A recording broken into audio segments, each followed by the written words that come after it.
다 같이 사도신경으로 신앙 고백 드리겠습니다.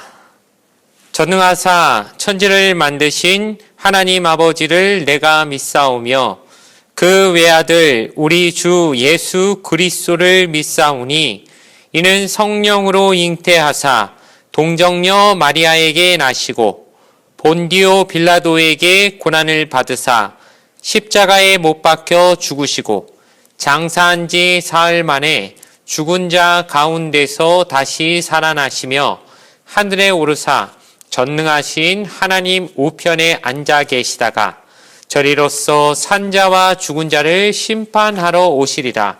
성령을 믿사오며 거룩한 공예와 성도가 서로 교통하는 것과 죄를 사하여 주시는 것과 몸이 다시 사는 것과 영원히 사는 것을 믿사옵나이다. 아멘. 오늘 우리에게 주신 하나님의 말씀은 구약성경 시편 119편 89절에서 91절까지 말씀입니다. 구약성경 893페이지에 있는 시편 119편 89절에서 91절까지의 말씀, 구약성경 893페이지에 있습니다. 시편 119편 89절에서 91절까지 말씀을 제가 읽어 드리겠습니다.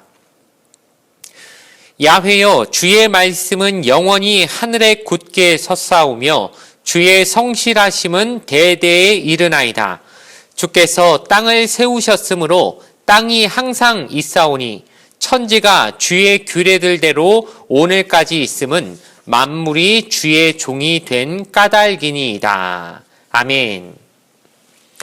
오늘 주신 말씀을 가지고 시편 119편 6번째 말씀으로 말씀은 절대 변하지 않는다 라는 제목으로 잠시 말씀의 은혜를 나누도록 하겠습니다. 세상의 모든 것은 변하고 그 중에 제일 잘 변하는 게 사람 마음인 것 같습니다. 아마 이것은 많은 분들이 동의하실 만한 내용일 것입니다. 사람은 참 잘 변하지요. 아침 다르고 저녁 다르고 화장실 갈 때 다르고 올 때 다르다라고 우스갯소리로 말할 정도로 사람의 마음이 잘 변합니다. 그래서 누군가는 인간을 가리켜서 생각하는 갈대다라고 그렇게 말했는지도 모르겠습니다. 갈대가 얼마나 이랬다 저랬다 흔들립니까? 그런데 그런 갈대가 생각을 하기 때문에 인간이란 존재는 생각하면서 이렇게 하려다가 또 저렇게 하고 그런 식으로 자꾸 변할 수밖에 없는 존재다라고 하는 것을 우리에게 보여주는 것이겠죠. 그런데 성경은 1.1핵도 변하지 않는다라고 말해서 그래서 성경을 영어로 캐논, 즉 표준, 기준, 어떤 우리에게 기준이 되는 것이다 라고 그렇게 말하기도 합니다. 기준이라는 것은 무엇입니까? 이 세상에 기준이 되는 것이 몇 가지가 있지요. 예를 들어 길이의 기준이 되는 미터라는 것이 있고 시간의 기준이 되는 초라는 것이 있으며 무게의 기준이 되는 그램이라는 것이 있습니다. 그래서 1m라고 하는 기준을 만들기 위해서 1m짜리 무슨 기준이 되는 어떤 표를 만들기도 하고요. 또 1초는 이 정도다 해서 1초는 얼마다라고 하는 기준을 만듭니다. 그램도 마찬가지입니다. 그래서 절대 이 기준이 변하지 않기 때문에 이 세상이 혼란스럽지 않게 유지가 되는 것이라고 말할 수 있을 것입니다. 예를 들어 제가 어느 자로 제 키를 쟀을 때 언제는 170이라고 나오다가 또 어느 자로 재면 150밖에 안 된다 이런 식으로 자꾸 제 키가 왔다 갔다 하면은 제가 옷을 만들어 입을 수도 없고 어디 어떤 일상생활을 함에 있어서 얼마나 불편함이 많겠습니까? 또 어떤 저울에 올라갔더니 제 몸무게가 100kg라고 하고 또 어느 저울에 재봤더니 80kg라고 하면 제가 어느 장단에 맞춰서 내가 다이어트를 해야 되나 아니면 좀 살을 찌워야 되나 어떻게 몸의 어떤 밸런스를 유지할 수 있겠습니까? 그렇기 때문에 세상에는 이렇게 절대 변하지 않는 기준이 필요한데 하나님의 말씀이 바로 우리에게 기준이 된다라고 성경은 우리에게 말해준다는 것입니다. 그렇기 때문에 하나님 말씀이 절대 변하지 않고, 그렇기 때문에 우리가 그 말씀을 의지하며 살 수 있다고 하는 이 놀라운 사실을 우리가 기뻐하며, 그 말씀의 의미, 하나님의 말씀이 변하지 않는 것의 의미를 오늘 몇 가지로 살펴보면서 하나님의 은혜를 나누는 시간 되어지길 바랍니다. 첫 번째로 살펴볼 것은, 하나님 말씀은 변하지 않기 때문에 응답이 없어도 우리는 견딜 수 있다는 것입니다. 예전에 참 즐겨 부르는, 어른들이 많이 즐겨 부르는 가요 중에 이런 가요가 있었습니다. 땡벌이라는 노래였는데요, 후렴부가 아주 기가 막힙니다. 난 이제 지쳤어요 땡벌 땡벌, 기다리다 지쳤어요 땡벌 땡벌, 혼자서는 이 밤이 너무너무 추워요 라고 하는 그런 아주 우리의 심금을 울리면서 우리의 마음속을 어떻게 보면 참 들여다본 것처럼 잘 쓴 가사가 거기 나와 있는데, 오늘 우리 시편 119편을 보면서 이 시를 쓰고 있는 저자가 이 노래를 부르면 참 자기의 심정에 맞는 상태였겠다 싶을 정도로 자기의 심정이 마치 이와 같다. 난 진짜 지쳤어요. 하나님 기도했는데 응답 기다리다 난 지쳤어요. 너무너무 힘들어요. 혼자 있는 이 시간이 너무너무 외롭고 괴로워요 라고 지금 부르는 것 같은 그런 심정의 노래를 지금 이 시편의 저자가 쓰고 있다라고 생각이 드는 것입니다. 한번 읽어보겠습니다. 81절과 82절 말씀인데요. 나의 영혼이 주의 구원을 사모하기에 피곤하오나 나는 주의 말씀을 바라나이다. 나의 말이 주께서 언제나 나를 안위하실까 하면서 내 눈이 주의 말씀을 바라기에 피곤하나이다 라고 말하면서, 지금 한마디로 지쳤다는 뜻 아닙니까? 야, 기도를 해도 어떻게 이렇게 응답이 없을까? 내가 몇 년 기도했고 몇십 년 기도했는데 도대체 응답이 없으니 기다리다 나도 지쳤어요 라고 하는 말이 되는 것입니다. 그래서 지금 얼마나 지쳤는지 자기의 신세를 뭐와 같이 비유를 하고 있냐면, 83절에 보니까 내가 연기 속에 가죽 부대같이 되었으나 주의 율례들을 잊지 아니하나이다 라고 말하면서 자기는 연기 속에 있는 가죽 부대같이 됐다라고 말합니다. 이게 무슨 뜻이냐면, 그 당시에 사람들이 우유를 이제 가축의 젖을 짜가지고 우유를 가죽 부대 같은 데 담아두는데, 이걸 그냥 먹으면 맛이 없으니까 요즘식으로 말하면 요구르트 같이 만들기 위해서 이걸 발효를 시켜야 되는데, 빨리 발효를 시키려면 어쩔 수 없이 뜨거운 데다가 집어 넣어야 되는데, 그러기 위해서 불을 쓰고 나면 남아있는 잿더미, 그 약간 뜨거운 온기가 남아있는 그 재 가운데 가죽 부대에 우유를 넣어가지고 그걸 집어 넣는다고 합니다. 그러면은 그 가죽 부대가 이제 그 뜨거운 불에 이제 남아있는 그 열기에 슬슬 열이 오르면서 그 안에 있는 우유가 점차 발효가 돼서 맛있는 요구르트처럼 변하게 된다는 것이죠. 그런데 그 과정을 살펴보면 주인이 그 가죽 부대 안에다 우유를 집어넣고 그 잿더미 속에 쓱 집어넣은 다음에 한참 자기는 자기 할 일 한동안 하고 한참 지나고 나서 와보면 알아서 이게 이제 변해 있으니까 이 가죽 부대의 상태가 어떻습니까? 주인이 그냥 저기 어디 그냥 꽂아놓은 보리자루처럼 어디다 척 집어넣고 나서는 아예 관심조차 두지 않는 그런 식으로 그냥 혼자 거기서 그 뜨거운 불에 그냥 점점 연기가 막 뭉게뭉게 나는 그 가운데서 슬슬 타올라가지고 그냥 방치돼 버려 있는, 그래서 열을 많이 받으면 가죽이 어떻게 되겠습니까? 쭈글쭈글해지겠죠. 그러니까 아주 그냥 한참 동안 거기 방치해놓고 쭈글쭈글 해놓은 상태로 그냥 주인은 나몰라라 하고 있는 그런 방치돼 버린 상태가 마치 내 인생 상태와 같다라고 지금 시인이 비유하고 있는 것입니다. 그래, 지금 마음이 어떤지 여러분 아시겠죠? 얼마나 답답한지. 내가 하나님 앞에 이렇게 부르짖었는데 왜 우리 하나님은 나를 바라보지 않으시고, 내가 이렇게 부르짖었는데 왜 응답을 안 해주시나, 나도 진짜 기다리다 지쳤어요 하고 있는 그 상태인 것입니다. 너무너무 힘들고 춥고 외롭고 하나님 어떻게 이러실 수 있습니까? 라고 하는 원망조차 내 마음속에 지금 생겨나려고 하는 그 과정에도 이 사람이 계속해서 하는 말은, 그럼에도 나는 주의 말씀을 바라고 또 그 율법을 잊지 않겠습니다 라고 말하면서, 그래도 나는 하나님 말씀을 내가 붙잡겠다라고 말합니다. 이유는 무엇이겠습니까? 계속해서 말하고 있지만 하나님 말씀만큼은 절대 변하지 않을 걸 믿기 때문입니다. 내가 아무리 지금 하나님 응답을 기다리다 너무너무 힘들고 너무 오래 걸려서 내 상태가 지금 마치 버려진 것 같고 소망이 없어 보이고 정말 영적으로 지쳐있고 이런 상태라 할지라도 그래도 나는 하나님을 믿습니다. 하나님 말씀은 변하지 않기 때문에 내 때가 아니라 하나님의 때를 기다리겠습니다. 하나님 말씀이 기준이기 때문에 내가 기준이 아니라 하나님 말씀이 기준이니까 그 때가 맞다고 생각합니다. 내가 지금 이제까지 기다린 시간이 너무 길고 왜 안 오시나, 왜 응답이 빨리 안 오나, 내가 지금 지치긴 지치지만 그래도 내가 기준이 아니라 하나님의 시간이 기준이 돼야 될 것이니 나는 그 하나님의 때를 기다리겠다고 끝까지 하나님 말씀 붙잡는 이 시인의 모습을 보면서 우리가 하나님의 응답이 비록 더디게 여러분에게 올 수도 있습니다. 여러분 지금 얼마나 오래 기도하는 기도 제목들이 있습니까? 내 부모, 내 형제, 가족권을 위해서 몇십 년씩 기도하시는 분들 있는 거 압니다. 그렇게 오래 기도해도 응답이 오지 않는 것 같고 왜 이렇게 빨리 안 될까? 지금 마음이 답답하고 아주 쫓기듯이 마음이 드시겠지만 그럼에도 여러분 하나님의 시간을 기다리시고 하나님의 말씀이 기준되는 삶을 반드시 사심으로 여러분의 마음 가운데 그 절망이 눈처럼 녹아지는 역사가 있게 되기를 주님의 이름으로 간절히 부탁을 드리겠습니다. 두 번째로 이 시인은 하나님 말씀을 붙잡기 때문에 하나님 말씀이 변하지 않기 때문에 악인이 잘 되는 모습을 보면서도 그럼에도 낙심하지 않는다고 얘기합니다. 본문 84절에서 88절까지 말씀을 보니까 군데군데 제가 좀 이렇게 넘어가면서 읽어보면은 주의 법을 따르지 않는 그 교만한 자들을 언제까지 심판하시겠습니까? 그렇게도 말을 하며 또 그들이 이유 없이 나를 핍박하오니 나를 도우소서 이렇게도 말하고 또 주의 인자하심을 따라 나를 살아나게 하소서 그리하시면 주의 입의 교훈들을 내가 지키리다 라고 말하면서 자기를 괴롭히고 또 세상에서 악을 저지르는 사람들을 하나님 왜 빨리 벌하지 않으십니까? 라고 지금 애처롭게 간구하는 모습을 보여줍니다.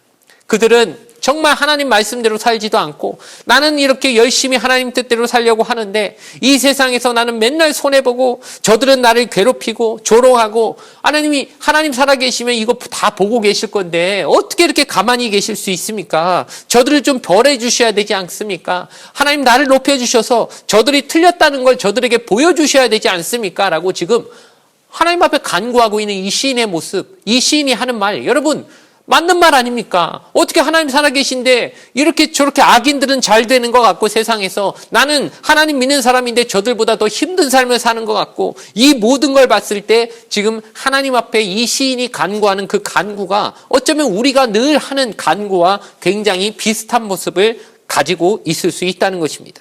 그런데 이 사람이 그럼에도 불구하고 하나님의 말씀을 내가 끝까지 지키겠다, 하나님 법을 내가 버리지 않겠다라고 말하는 이유는 무엇일까요? 바로 그럼에도 불구하고 저들을 벌하실 분은 하나님이시고 하나님이 저들의 모습을 보면서 말씀대로 살지 않는 저들을 가만히 두지는 않으실 거라고 하는 믿음과 확신이 분명히 서 있기 때문입니다. 그렇기 때문에 내가 저들을 벌하고 싶은 내 마음이야 지금 굴뚝 같지만 그럼에도 저들을 벌하실 분은 하나님이시고 어차피 내 힘으로는 저들을 어떻게 할 수도 없고 나는 저들보다 약하기 때문에 저들이 나보다 훨씬 강하기 때문에 내 힘으로 저들을 어떻게 할 수 있는 것이 아니니까 복수는 저 벌하시는 것은 어차피 하나님의 역사니 하나님께 맡겨드리겠다. 저 원수들까지 내가 하나님 앞에 다 맡기겠다는 마음을 가지고 자신은 그저 자기에게 주어진 일만 묵묵히 사명만 감당하며 나아가기로 마음 먹었다는 것입니다. 여러분을 괴롭히고 힘들게 하는 모든 원수 갚아야 되는 상황들을 여러분 결국은 누구한테 맡겨야지 마음이 편안할까요? 하나님께 맡겨야 됩니다. 왜냐하면 내가 하려고 하면 그것이 결코 되지도 않을 뿐더러 또한 분명히 부작용이 생깁니다. 복수라는 것은 또 다른 복수를 낳기 때문에 인간이 하는 복수로는 절대적으로 완벽한 평안을 얻을 수 없다는 것입니다. 그렇기 때문에 성경의 요셉처럼 아무리 자기 형들이 자기를 괴롭혔고 자기에게 큰 나쁜 짓을 저질렀어도 요셉이 총리가 되고 나서 복수 안 하지 않습니까? 왜 그럴까요? 그 사람이 너무 착해서 아주 흥부처럼 마음이 너무 착해가지고 그래서 꼭 복수를 안 했다기보다는 이 사람은 자기가 해야 될 일이 뭔지 알았기 때문입니다. 자기는 하나님이 자기를 총리로 만드신 것은 개인적인 사적인 복수하라고 힘주신 게 아니라 이 많은 사람들을 이 7년 가문에서도 기근에서도 죽지 않게 살려내라는 그 역할을 하라고 이 역할을 부여하셔서 총리로 만드신 것이기 때문에 자기 할 일이나 잘하지 개인적인 복수한다고 자기의 힘을 쓰지 않았던 것처럼 우리도 하나님께 원수 갚으심은 하나님 앞에 맡겨놓고 온전히 절대로 변하지 않으실 하나님의 말씀 의지하면서 주님의 뜻대로 살아가시기를 주의 이름으로 간절히 부탁을 드리겠습니다. 마지막으로 영원히 변하지 않는 말씀, 그 말씀 붙잡고서 끝까지 살아가게 하나님 우리에게 하신다는 것입니다. 89절에서 91절 오늘 우리가 읽은 본문의 말씀이죠. 이 말씀을 보면 하나님은 이 자연 세계 안에 하나님의 말씀과 성품을 그대로 드러나게 하심을 통하여서 우리가 저 하늘, 저 땅, 바다, 만물을 바라보기만 해도 하나님의 창조 역사, 하나님이 그 안에 세우신 놀라운 섭리와 권세를 느낄 수 있다라고 우리에게 말해주는 것입니다. 그러기 때문에 가끔은 우리가 바깥에 나가서 야외 예배를 드릴 때도 하나님이 저 산에 있는 그 나무들이나 들풀 그리고 공중의 새 조그만 것 하나 다 먹이시는 그 놀라운 섭리를 바라보면서 굳이 교회 안에서가 아니라 바깥에 자연 가운데서도 하나님을 마음껏 예배할 수 있는 이유가 무엇이냐? 그 자연 속에는 하나님의 권세가 깃들어 있기 때문입니다. 그러니 우리는 그 자연 만물을 보면서 신비를 느낄 수밖에 없는 것이죠. 인간이 요즘 제 아무리 오래 산다고 해봐야 그래봐야 120년 아닙니까? 더 오래 살 수도 없지요. 근데 우리는 이 긴 역사 가운데 짧은 그 찰나 같은 순간에 잠시 왔다 가는 인생들일 뿐이고 우리는 이 세상의 그 오묘한 섭리를 다 알 수 없습니다.